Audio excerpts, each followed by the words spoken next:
ಬಾಯಿ ಕೆಟ್ಟಿದೆ, ಏನಾದರೂ ಹೊಸ ತಿನ್ನಬೇಕು, ಹೊಸ ರುಚಿ ಬೇಕು ಅಂದಾಗ ಈ ಥರದಾದಂಥ ಒಂದು ಟೊಮೆಟೊ ಕಾಯಿ ಚಟ್ನಿಯನ್ನು ನೀವು ಮಾಡ್ಕೊಳ್ಳಿ. ಇಡ್ಲಿ, ದೋಸೆ, ಚಪಾತಿ ಎಲ್ಲದಕ್ಕೂ ಇದು ಒಂದು ಒಳ್ಳೆ ಕಾಂಬಿನೇಷನ್. ಅದೇ ರೀತಿ ಬಿಸಿ ರೊಟ್ಟಿ ಅಥವಾ ಚಪಾತಿಗೆ ಈ ಒಂದು ರಾಜಗಿರಿ ಪಲ್ಯವನ್ನು ಮಾಡೋಣ. ಇದನ್ನು ಮಾಡೋದು ತುಂಬಾ ಈಜಿ.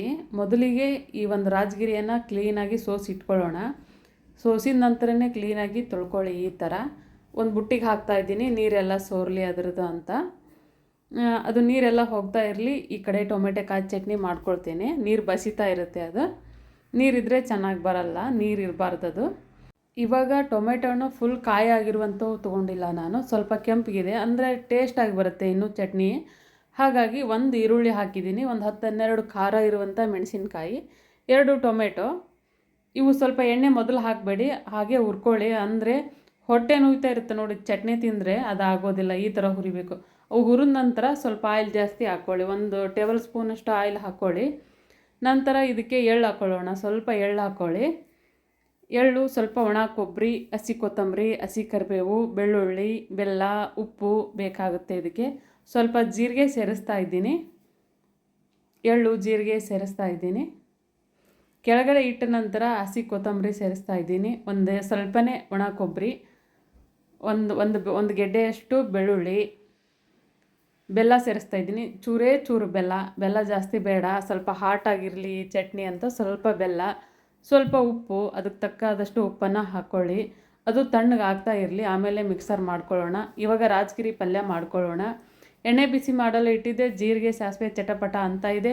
ಒಂದು 10-12 ಹಸಿರು ಮೆಣಸಿನ್ಕಾಯಿ ಸೇರಿಸ್ತಾ ಇದ್ದೀನಿ. ಮೊದಲಿಗೆ ಹಸಿರು ಮೆಣಸಿನ್ಕಾಯಿ ಹಾಕ್ತಾಯಿದ್ದೀನಿ, ನಂತರ ಇದಕ್ಕೆ ಬೆಳ್ಳುಳ್ಳಿ ಸೇರಿಸ್ಕೊಳ್ಳೋಣ.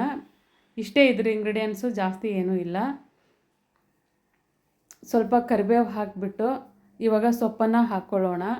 ನೀರೆಲ್ಲ ಶೋಧಿಸಿದಂಥ ಸೊಪ್ಪನ್ನು ಹಾಕ್ಕೊಳ್ಳೋಣ. ಕೆಲವೊಬ್ಬರು ಕುದಿಸ್ಬಿಟ್ಟು ಅದರ ನೀರು ತೆಗೆದು ಹಾಕ್ತಾರೆ, ನಾನು ಆ ಥರ ಮಾಡೋದಿಲ್ಲ, ಹೀಗೇ ಮಾಡ್ತೀನಿ ನಾನು.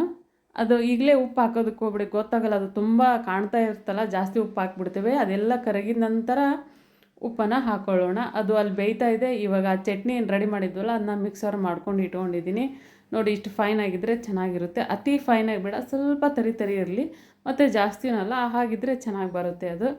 ಈ ಥರ ಇದು ಇಲ್ಲಿ ಕುದೀತಾ ಇದೆ. ಈ ಥರ ಚೆನ್ನಾಗಿ ಬೇಯ್ದ ನಂತರ ಸ್ವಲ್ಪನೇ ಆಗುತ್ತೆ ಇದು. ಇಷ್ಟೊಂದು ಸೊಪ್ಪು ಕಾಣಿಸ್ತಾ ಇತ್ತಲ್ಲ, ಸ್ವಲ್ಪನೇ ಕಂಡ ನಂತರ ಇದಕ್ಕೆ ಸ್ವಲ್ಪ ತಕ್ಕಾದಷ್ಟು ಉಪ್ಪನ್ನು ಹಾಕ್ಕೊಳ್ಳೋಣ.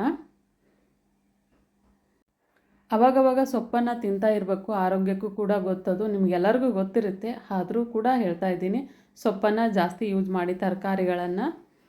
ಸ್ವಲ್ಪ ಉಪ್ಪು ಹಾಕಿ, ಕೊತ್ತಂಬರಿ ಹಾಕಿ ಚೆನ್ನಾಗಿ ಕಲಿಸ್ತಾ ಇದ್ದೀನಿ. ಇದರಲ್ಲಿರುವಂತಹ ನೀರಿನ ಅಂಶ ಎಲ್ಲ ಹೋಗಬೇಕು. ಆ ಥರ ನೀರು ಇತ್ತಂದರೆ ಸ್ವಲ್ಪ ಕೂಡ ಚೆನ್ನಾಗಿ ಬರಲ್ಲ. ಅದರಲ್ಲಿರುವಂತಹ ನೀರೆಲ್ಲ ಇಂಗಿಬಿಟ್ಟು ಎಣ್ಣೆ ರಿಲೀಸ್ ಆಗುತ್ತೆ ಅದು. ಆ ಥರ ಇದನ್ನು ಬೇಯಿಸ್ಕೊಳ್ಳಿ, ಅಂದರೆ ಟೇಸ್ಟ್ ಇನ್ನೂ ಚೆನ್ನಾಗಿ ಬರುತ್ತೆ ಅದು. ನೋಡಿ 4 ಕಟ್ಟಿತ್ತದು, ಏಟಾಗಿದೆ ನೋಡಿ, ಸ್ವಲ್ಪ ಆಗಿದೆ ಅಲ್ವಾ. ತುಂಬ ಟೇಸ್ಟಾಗಿ ಚೆನ್ನಾಗಿ ಬರುತ್ತೆ. ಇದನ್ನು ವಿಧವಾಗಿ ಮಾಡ್ಬೋದು. ನಾನು ಈ ಥರ ಮಾಡ್ತೀನಿ, ನೀವು ಯಾವ ಥರ ಮಾಡ್ತೀರಾ ಅಂತ ಕಾಮೆಂಟ್ ಮಾಡಿ. ಇಷ್ಟ ಆದರೆ ಒಂದು ಲೈಕ್ ಕೊಡೋದನ್ನು ಮಾತ್ರ ಮರಿಬೇಡಿ.